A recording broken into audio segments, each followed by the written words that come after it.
Hey, good afternoon.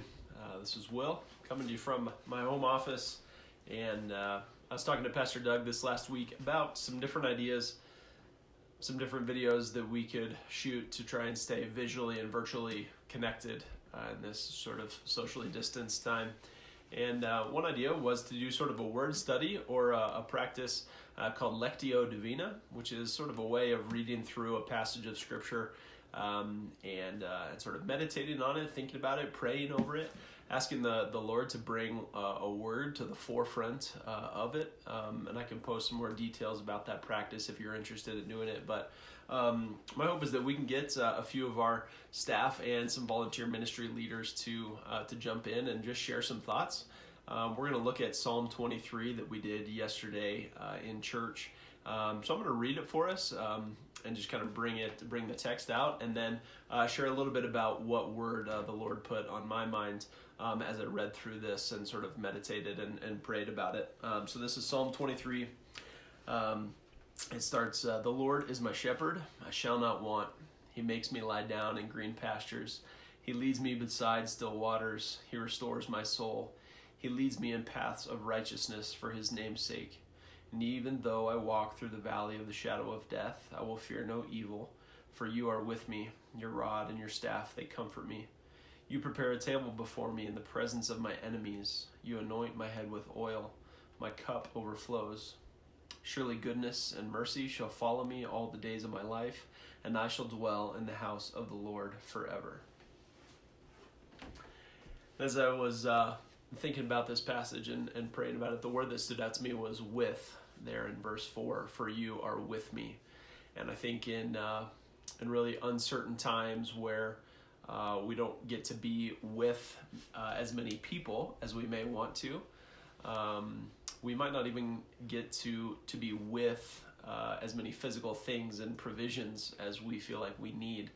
Many of us may have to go without some of the comforts that we normally have.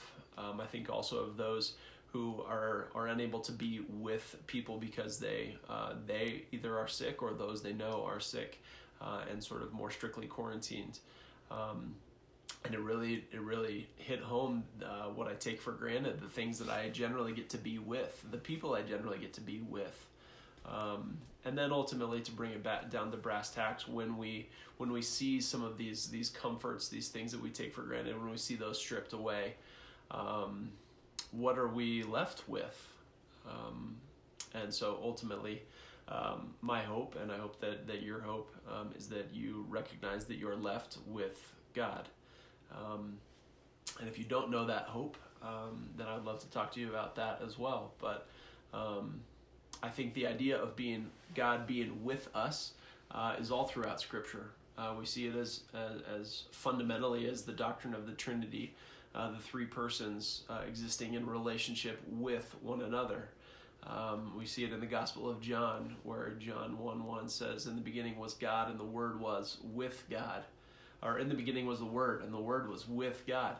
And then when Jesus comes, what we celebrate at Christmas time, the birth of Emmanuel, God with us.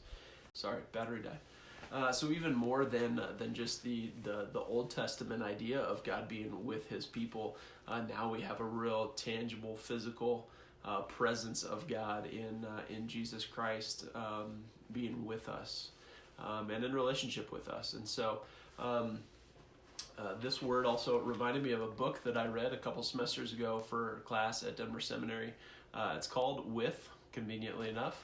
And so I wanted to read a quick paragraph out of that here at the end. It says, "In a world of chaos, this hope cannot come from our circumstances. Hope cannot come from our circumstances. Our ability to control and maintain circumstances is just too feeble. We cannot contain the unpredictable forces of this world, and putting our hope in a career, a family, a nation, our health, or even our own moral righteousness is floating with disaster. When they fail, and they eventually will, so will our hope. Our sense of worth and dignity gets washed away in a deluge of despair." And so again, I don't know where today finds you. But I hope that you can cling to the truth that God is with you. The Bible tells us that He is faithful, that He will never leave us or forsake us. And you can take it to the bank that wherever you are right now, that God is with you and longs to draw near to you. And so I pray that you're able to, maybe with some of the time that you have each day, to spend in prayer and in reading the Word. Spend that time with God as well as He is with you. Have a good afternoon.